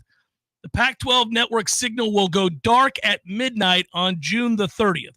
The final live sports event aired by the network will be next Friday's semifinals of the conference baseball tournament from Arizona. That's it. That's all. So this is what it looks like when a conference dissolves. This is it. Lights go out. Click, click, goodbye. We're done here. This is it. It's kind of sad. If you like the different conferences and the different locales and traditions and all the different styles of play that go along with where you are regionally and the different networks, if you like all that, it's kind of sad just to read about a network going under.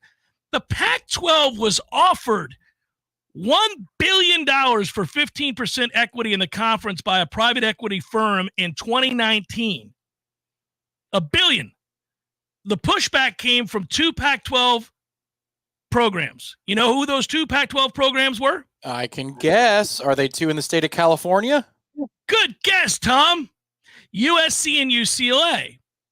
That has many wondering that they already know as far back as 2018, we're out. Did Scott, people want to know, and the article points to, pick up on that and feel that he was going to lose the Los Angeles market? Didn't warn his successor, by the way, if that was the case. So there's a lot of lasts going on with the Pac-12. The last conference football championship was in December. The last men's and women's basketball tournaments in March. The last conference baseball tournament going on this week. And now they're all looking back and saying what could have been different. Was Scott the sole culprit? And oh, by the way, 2 fingers to my eyes, 2 fingers back to you, USC and UCLA. Did you know as far back as 2017, 2018, that you were leaving and no amount of money being offered by a private equity firm was going to be enough to keep you? Interesting. I like that line of thinking because you've brought this to the table before, that all of these dominoes have already played out. They've already played out. And we're just going through motions that have already either been orchestrated. Sounds very conspiracy theory-esque, but it's just that big conversations were had by powerful people long ago. This is the process that must play out in order for legitimacy to rise to the surface and for pathways to open. But these meetings were had.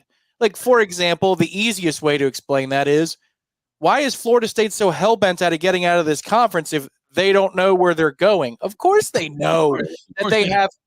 They might not have made the final determination of where they're going, but they know they have a home. Like, so many people love to say that on SiriusXM, on ESPN, on any national college football forum. Well, who's going to take them? Man, you don't think they already know that they have a home before they make a move? That would just be asinine. I keep asking this question because we live in a world where 24 hours a day there has to be content, and it's really ruined good journalism. It's ruined cable television. It's all these things. I mean, it's just people will say whatever they have to say to fill a minute of the day because it's 24 hours a day every day that you have to be providing content. It sucks. But I often ask, why do people say that? What you just laid out. Why do people on SiriusXM say that? Why do people on ESPN say that? Because many of them, and these are some of whom I know personally or have spoken with at various events or over the years when I've had them on SiriusXM shows or my own show or just spoken to them at events that we're attending or whatever it might be in the press box. Many of these people are not dumb. They're learned people. They get it. They have connections. They've talked to presidents and athletic directors and coaches and players for years, and yet they will say those kinds of things, which in the moment you go, what? Why would you do that? And I always come back to they do it because they've got to fill 15 minutes. They've got to fill a segment. It doesn't do you any good to put a ribbon on it, to say, well, we know that they're going to end up in either the SEC or the Big Ten, so what are we talking about? You can't do that and have a conversation that lasts 15 minutes that might be compelling if you somehow paint this vague picture that they don't know where they're going to land. That way he and the host or the co-host can have a conversation about the possibilities of where they might land and what that might look like. And it's a different kind of conversation, the conversation that we have when we're directly affected by where Florida State lands. Because we're having the conversation in a way that talks about the money, talks about the geography, and talks about the effects on covering the team and what it means to the fan base and what it means to the local economy. That is a different discussion than having a college football discussion on a national show, say on, channel, is it 84, whatever it is at SiriusXM? I can't remember anymore. That's what it used to be when I was on it. But that's to me, that has to be the answer, because I don't think that they're not that naive. There might be people who are really young and new to the business. Like if I find out somebody's 22 years old and they're just getting started, they might be that naive. They may not have the kind of, they may not be able to connect because they don't have the reservoir of experience that would allow them to go, oh, let me put the pieces together here. There's no chance Florida State sues if they don't know where they're ending up. Yeah, I don't know. It's difficult for me because look, we'll have bits and fun segments where it's clearly a joke and sometimes people don't get it, that we're being sarcastic or we're having fun. But I mean, I honestly, you could put me on a lie detector. We don't have segments where we take a disingenuous point in order to fill time. And to me, that's just the biggest slap in the face you can execute in this industry. When you're a national brand or you're a national mandate, you have so much content that you can pull from. You don't have to fill 15 minutes by being disingenuous. And the other thing is, what if you just don't know? Sometimes it's okay to be a host of a segment and say, do you think that they have a home? I don't know. Yeah, you can say that. But what if the host said that to the other guy? Do you think they have a home? Why would they do this? Why would they do this if they didn't have a home already? Do you think that they're incompetent? And then that's your discussion instead of, they've got no place to go. Why would you speak in an absolute? That doesn't make a lick of sense. So this was the discussion we had yesterday on the show when I was getting mad about Pat Forty's articles and continued slaps in the face and slanted pieces that paint Florida State as some sort of villainous program, which, by the way, is on the heels of him already watching Texas and Oklahoma leave for the SEC and watching Sankey do all of this to college football and watching the Big Ten snatch USC and UCLA and Washington and Oregon. Somehow Florida State is the devil for wanting to be a part of the big money. And all these other schools have already executed the exit. They've already left. One of the conferences dissolving because of it. And yet it's Florida State that gets his pointed vitriol. to me, I'm saying that's intellectually dishonest, and I'm saying that it has to be purposeful. It has to be built around a personal distaste for Florida State. It has to be, right? There's no other way that you could have the discussion openly, honestly, and fairly and not mention all the stuff that's already happened. Right. Or your source is somebody who is feeding you compromised information for their own gain. Like, for example, if, part of your day is penning a column or typing up a column for whatever, SI, Yahoo Sports, and the other part of your day is your nose is so far up somebody's rear end from the SEC, and that's what they tell you, it's in their best interest to tell you that in that moment. And so they're not going to be like, hey, I asked Commissioner Sankey if they've had a conversation with Florida State. How many times have we heard that? I've asked Commissioner Sankey if they've had back up. I can't believe they go to the literal conversation talking point. Like, honestly, these people don't want to be sued. You know that. They're not. You think the commissioner is going to admit something that would cost them millions of dollars in a lawsuit? He may have been born in the morning, but it wasn't that morning. Well, I mean, what are you doing? The suit that they would bring would say billions because it's future earnings. And so, yes. But Jeff, I got to tell you, he was adamant. Greg Sankey was adamant that they are not in contact, nor have they ever had contact with Florida State University. So I just don't see them having a home. I just don't. Well, a lot of times those kinds of pieces are written by people who don't want them to have the home. And then you go back and you're like, oh, he went to UF. But that is so weird and petty in this day and age. Everybody went somewhere. Nobody's completely objective. We know that. But, I mean, come on. That's now you're carrying water for somebody who doesn't pay you. Right. Very, very, very, very strange. Very strange. At least Feinbaum gets paid by ESPN. Right. That's what I mean. That's more logical. Yes, that makes a lot more sense. You're like, oh, well, I get it. I mean, he's kind of winking. He's kind of winking at the camera, everybody. Good Lord. It's Jeff Cameron Show, 93.3 Real Talk Radio, Warchant TV. Fans, our partner ISF Inc. is a national management and IT consulting firm located right here in Tallahassee, Florida, solving the future for state governments through strategy, process, and technology. As a trusted advisor for state governments, ISF knows the importance of defining a clear and detailed strategy. Our friends at ISF can help your organization create a strategy that sets you on a path to success. ISF, your vision plus our expertise brings your brilliant ideas to life. Visit ISF.com to learn more. ISF, solving the future. Zaxby's has been perfecting chicken fingers for 30 years. So what now? Now, we go to the sea. Introducing the Southern Fried Shrimp Meal. With butterfly shrimp that's perfectly golden fried. A perfect blend of cocktail sauce and Zax sauce that we call Zax Tail Sauce. Plus perfectly seasoned crinkle fries. Perfectly buttery Texas toast. And even a drink with perfectly pebbled ice. Here's to 30 more years of perfect. The new Southern Fried Shrimp Meal at Zaxby's. Woo, saucy! Zaxby's. I'm Greg Tisch, here to share one of my favorite TCC stories. In the summer of 1966, Eugene Lamb wanted to stay in shape before leaving to play college basketball in Louisiana. So he jogged to Tallahassee from his home in Midway and helped lay the bricks for the first building on what's now the TCC campus on Appleyard Drive. Today, he is a longtime member of the TCC District Board of Trustees. It's no exaggeration when we say Trustee Lamb helped build TCC into what it is today. TCC thanks our community for 58 years of support. We look forward to moving into the future together. The weather is unpredictable and can cause issues around your home.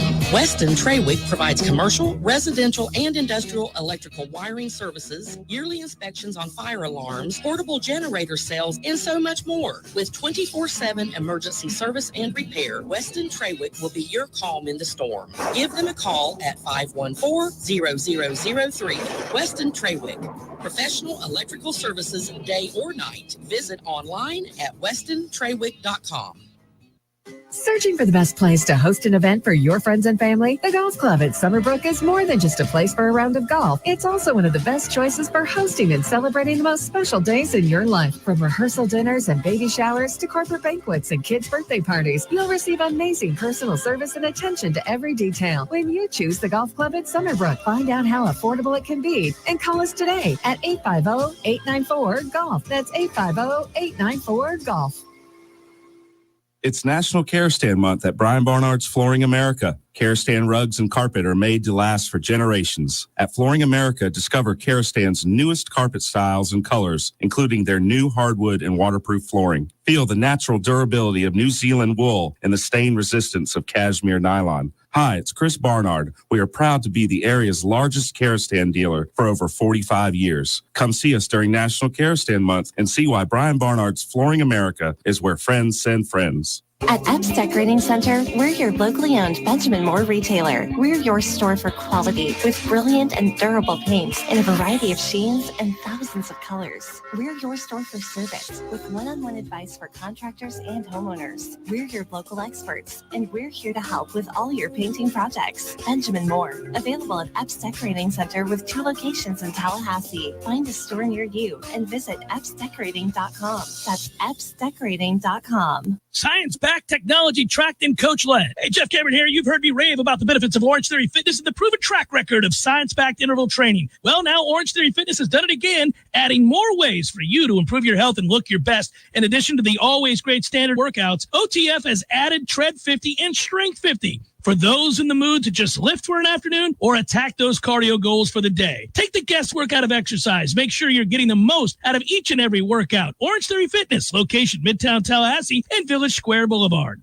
The Jeff Cameron Show is a production of the Warchant.com Multimedia Network. Check out Warchant.com today for the latest news inside Florida State athletics. That's Warchant.com. Now, back to Jeff on Real Talk 93.3. Florida State and Georgia Tech are tied at 1. That game is in the second inning, Tom. Do I got that right? Do I see this correctly? Yeah, going to the bottom of the second, yes. Okay, so it's still tied 1-1. That's where we're at right now. We'll give you further updates as it is warranted. I will also make mention here that, we should do this. Let's go straight to it. It's red zone time, isn't it, buddy? Do I hit the sounder or do you hit the sounder? It's your call. I have it at the ready if you prefer. I prefer you hit the sounder. I like the break. Welcome to the majesty. Every freaking rep. The elegance. To win the game. Oh, he hits the upright. It's no good. You have entered. Someone burned down the funeral home. You burnt the funeral home. Lives will be changed. Sideline. Touchdown. Unbelievable. Mothers will cry. When you see your players give all that they have and you lose that way, it's tough. Legacies are etched into eternity. I know who I am. North, South Dakota was his brother from West Virginia. This is the Red Zone. That's good to know. Just talked with fellow Noel, Adam Tolliver, and his fine compadres at Artisan Financial Strategies recently. They got some stuff we're going to do over the summer together. Love teaming up with these guys. And we're starting to hear from more of you Noels out there reaching out and figuring out the retirement red zone. You know how important that is. The 5 years leading up to your retirement date, immediate 5 years after. That is a critical time where you need thoughtful planning. You and your family go through that. Reach out to my friend, our fellow Noel, Adam Tolliver, and his team at Artisan Financial Strategies. They'll get you to the red zone and beyond, into the end zone, man. You got to make sure you know how much money you can spend without running out at the end of your life, protecting yourself, your family against rising health care costs. That's important, too. You might want to plan your legacy. The team at Artisan combine a 30-plus years of planning experience, world-class resources to help navigate the way.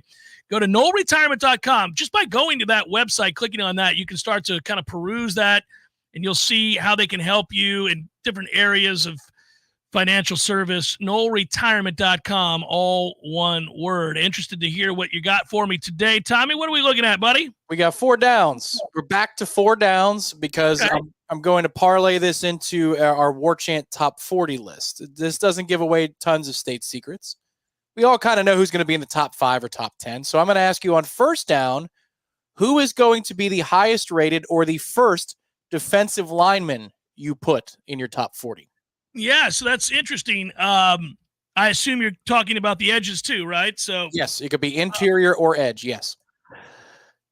I'm going to say Daryl Jackson, and I think I may be one of the few. I think he needs to be a dominant, disruptive force for this defense to really sing, and I think he has an opportunity to be even more so than Farmer. Now, Farmer's got the better resume at this point. You could argue that Peyton has the better resume at this point, certainly. I don't think it's an argument. They both do. They just do. They have better resumes than Daryl Jackson at this point. But Daryl Jackson was going through the motions much of last year because he could never play. And then he was put in an untenable position where he was one of the few players that was of the starting ilk to get out on the field in a game against Georgia, where obviously he was kind of the lone guy that anybody had to worry about, with no Braden Fisk and no Jared Verse and no, all those guys really kind of left him on an island. That was a tough deal. So I think that the version I saw in camp was a highly motivated, very in shape, very focused, and surprisingly much more mature version of Darrell Jackson. He's come a very long way since constantly chirping about things that really, frankly, I didn't think he had a right to chirp about given his resume at this point. So now I see a guy that cares. I see a guy that comes into camp in shape. I see a guy that gives it his all on every rep. And I see a guy who's more physically gifted than the rest of the players I just named along that defensive front. So if he's going to play to that talent and he's going to have that kind of focus, I think he could be the best of the bunch. It does require some projection for somebody we haven't seen it from, but I think he's the most talented of the bunch. Okay, that's a good comprehensive answer. Let's see if we can do that again on second down. All right. On second down, who is going to be the second highest rated wide receiver on your board? Your number 2 wide receiver in your top 40. You're probably sensing a pattern now. Yeah, Hakeem. I think Benson will be number 1, but I think Hakeem will be number 2. And I think I still have a lot of faith that Hakeem is going to have a very big season. He may even emerge as the one. Hasn't had to do it in a game yet. Benson's more of a veteran presence than a guy that I think is more suited for the role. I think he's more ready for the role. He's been around college football longer, and I think he has the maturity level to handle the pressure. And I think he showed it in camp that he's going to probably be the one. But I think Hakeem could definitely be the 2. It would have been an interesting debate had Destin Hill been healthy, because Destin was really having a great camp, Tom. You know that, and was kind of electrifying and looked like a guy that I thought, oh, wow, okay. You never know in year 2 who's going to take that big jump forward, but he looked like he was on a path to do so. I hate it for him, and I'm rooting for him to get right for the next year, but obviously he's not going to be available to Florida State this year. So I think it's Hakeem Williams. I'm not going to put as much stock into the lack of production this spring as maybe it felt while I was there, and maybe it is seen as others from the outside, because I think he was going against 2 really good corners, against a very good defense. He was, I think, held back by the fact that, the defense knows what's coming against the offense in spring. After a while, we were running pretty bland offense against a defense that's very good and knows what's coming. And then number 2, his quarterback was learning the offense. So I think opportunities were missed that were not always his fault. You had a quarterback who's trying to get a sense of what he's doing.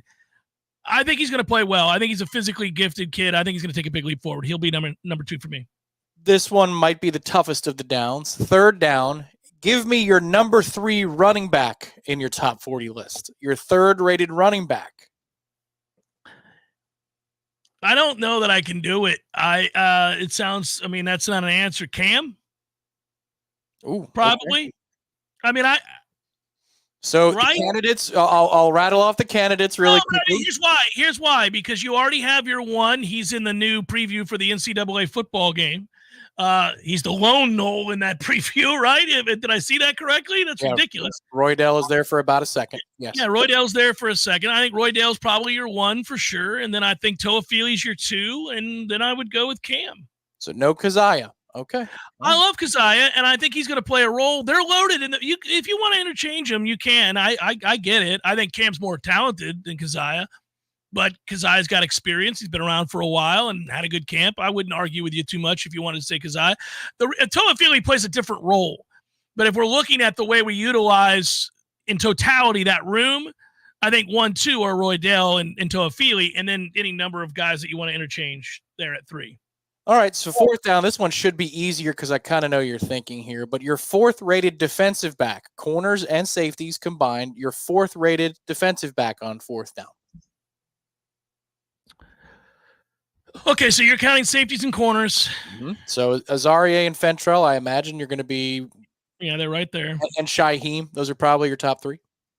Well, then I'm going to go Earl Little Jr., That's right? correct. Yeah, that's what I figured you might. Yeah. Hey, by the way, can I give you a dark horse? Sure. Devontae Brown. This is an interesting one for the top 40 list in general. How do you fit him in there? You just brought back Amari Cooper. Conrad Husky had a lot of burn. Like, how do you sort that all out? Devontae is brought in as a veteran, though, by his high school head coach and a college defensive coordinator that he had. I mean, yeah, it could be that he is supposed to get plug and play. Looked good. I don't know, man. I think that kid may surprise us. I think you got to find a way to fit him in your top 40. I really do. And even if you've got him behind 4 guys in that defensive backfield, he's probably your 5th, unless you think Duke Cooper's going to be the 5th. I don't. Well, no, or if Duke plays slot and safety, like, how are they going to rotate him? That's the Duke question I saw that was in the Heisen League chat earlier. It was like, well, do you think they're bringing him back to play safety? And we've had this debate. They wanted him to play safety, but you think he's going to be nickel? Yeah, I think he's going to be nickel. Yeah, I believe he's going to be nickel. And I think they did it for insurance purposes because of what they told Greedy Vance to do, which was take it on down the road. Yeah. The guy I'm excited to see is he wouldn't be in the top 4. But I put him in my top 40 last year. He didn't do a thing. I was just a year early. That's all it was. It was Quindarius. We just talked about him a segment ago. But we both love Quindarius. Oh, man. He is he is awfully fluid for the size that he has to play corner. Awfully fluid and explosive. Yeah, he's a good player. He's they've got some good players. Man, let me tell you something. That secondary ain't no joke. That's a group there that I think is going to cause problems for every team we face if they get any kind of pressure at all up front. If Peyton has the kind of year we think he should have, and Marvin Jones Jr. is going to have a breakout season, let's say, if that's about to happen, good luck, man. We're going to see a huge uptick in turnovers, I believe. I think this will be a ball hawking group that can do something about it. NoelRetirement.com. That's where you want to go, NoelRetirement.com. Reach out to my buddy Adam Tolliver. Those guys at Artisan Financial Strategies are the best, and more Noels are reaching out to them, and that's good news. I like hearing that. Do business with people who do business with us. It certainly helps us. It helps them, and it helps your fellow Noels. Really appreciate that. Jeff Cameron Show. Let's get an update before we go. Tom, leave me the update. I don't have the computer screen up here to see it. Baseball at Hauser. Where are we at? Yeah, we are at 1-1, top of the 3rd inning. 1-1, top of the 3rd inning. 1 out, 1 on for Georgia Tech. It appeared Dorsey's settling in. Okay, here we go. Jeff Cameron Show 93.3, Real Talk Radio, Warchant TV. Your local news now. Following a weather-weary week in the capital city, Leon County School Board members received an update on storm recovery and the long road ahead for the district as the school year comes to a close. Superintendent Rocky Hanna took to the lectern to walk board members through the at times contentious process of responding to severe weather threats that bore down on the county last week. Hanna has shared in a number of interviews and social media videos that he felt reassured by weather experts that the district could operate as normal on Friday. Ultimately, LCS was forced to announce it would close around 9 a.m. Friday when many students were already on campus. Parents rushed to pick up their students in the midst of chaos brought on by downed trees, blocked roads, and snapped power poles. Several school campuses were not spared from damage. Hanna estimated the district is facing millions of dollars in losses, somewhere between $8 to $10 million. This is Rachel Lene with the Real Talk 93.3 Local News Update, brought to you by Macklemore Systems, Tallahassee's go-to Mac store. Check them out online at MacklemoreSystems.com. Attention Florida, are you a victim of an auto accident? We introduce our live chat sponsor, Heisen Leaka Law Firm, dedicated to representing injured clients statewide. If you've been in an accident, call Heisen Leaka Law Firm at 813-803-0733 for a free consultation. Remember, there's no cost to you unless they win. Your interests come first with Heisen Leaka Law Firm, the name you can trust for justice. Call 813-803-0733 now or visit HeisenLeakalawFirm.com. Heisen Leaka Law Firm, your advocate in times of need. Exceeds that of traditional shingle roofs? It's time to consider a metal roof from Metal Roofing Sales of Tallahassee. We provide the best quality, least expensive material and accessories in the area, as well as material pickup and delivery. Our painted panels qualify for the City of Tallahassee's low-interest Energy Star loan program also. And don't forget about our veteran and law enforcement discount. Give Metal Roofing Sales a call today at 536-9123, 536-9123. There is no Bigfoot, Eddie. Would you stop with that nonsense? There's a Bigfoot, Jeff. I wish there were. By the way, I don't want you to point to me as the guy that takes all the fun out of the room. I wish there was the Loch Ness Monster. I wish there was the Bigfoot. I wish there was the Chupacabra. All the things. They're all mythical except for the Bigfoot. The Sasquatch. The Bigfoot? The Bigfoot. There's big feet. There's lots of them.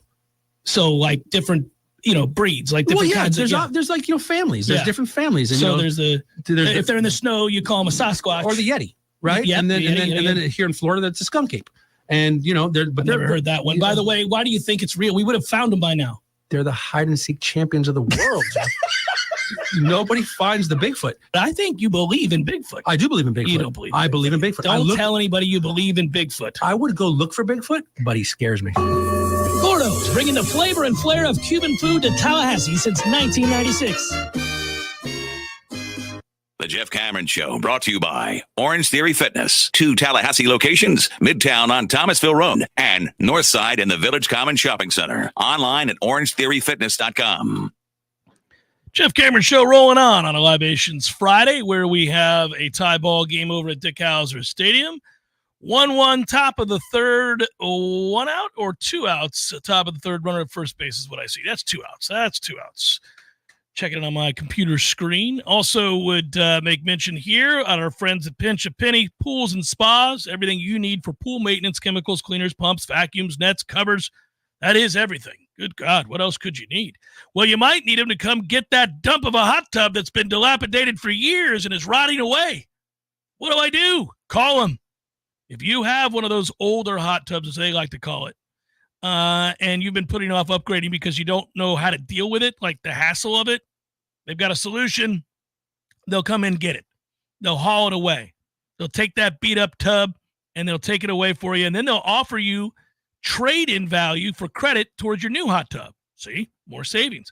They make it easy. Go check them out. Having an amazing hot tub is not out of reach at all. Go see them today on Greer Road. Find out for yourself how easy and affordable hot tub really is. Pinch Penny Pools and Spas when you're ready to relax. There you go. Now I could go straight into probables here shortly. Bucco's got a win yesterday. Kind of rare these days. So we'll see. I'm just sitting around waiting for every scheme to start. And that would be today. He is on the bump today. I saw MLB is doing the smart thing. The MLB TV app for that game is free. So if you wanted to stream watching Skeens throw 4 innings because the Pirates are afraid of him going 6, then you can watch him throw strikeouts 7 or 8 in those 4 innings and look pretty good throwing 102. Drives me nuts. They better not do that. Don't keep taking him out. He's a horse. Let him pitch. 110 pitches. Screw it. They're all going to have arm surgery eventually. Scheffler is still 8 under.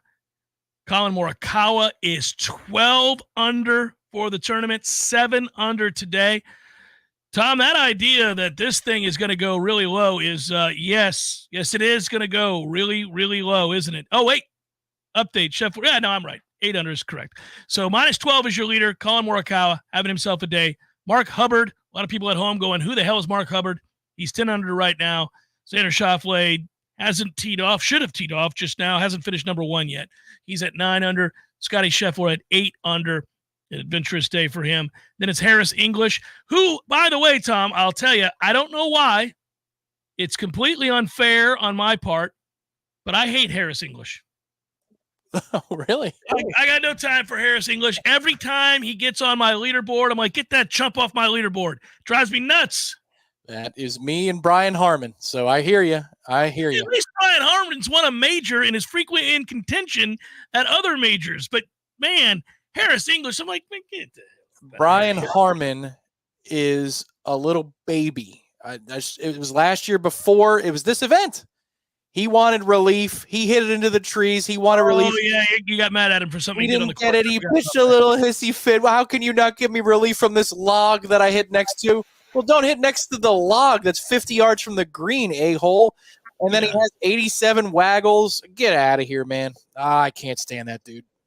The thing is, I'm going to give him a pass on the waggles, and I never give people pass on the waggles.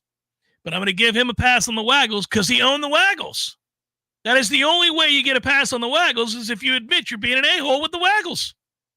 And he did. He said on the air when asked about the waggles, told Smiley Kaufman, I can't stop doing it. Believe me, I'm trying. I know it's terrible. It's awful for everybody. The other players, the viewers, everybody watching. I understand it. I'm trying my best. It's a mental problem I have right now. I got to give him credit for that. That happened to me one time. I was playing my cousin's set of clubs up in upstate New York. I was maybe 12, 13 years old. And it felt like they were going to slip. It really did. Like they were just going to slip out of my hand. And I remember on the fourth tee, I'm playing with my dad, my brother-in-law, and my dad goes, come on, son. Hit the ball, yes. I'm like, I'm sorry. But this is a professional golfer. Come on, man. You're spending 5 hours a day. You can't fix the waggle? Let's go, brother. I agree, but we've seen lots of people over the years have some issues. Did you see the thing with what's-his-face yesterday trying to give the example out on the course of chipping from tight lies, and he couldn't do it? He had the yips. I'm going to send it to you. The dude with the black mustache that works for Golf Channel, who's actually pretty good. Johnson Wagner? Oh, my God. It's so uncomfortable, and they rag him. Chambly and what's-his-face are ragging him, and he's getting more and more uncomfortable, and he admits, he looks at the camera, he goes, my hands are shaking now. I don't think we should do this.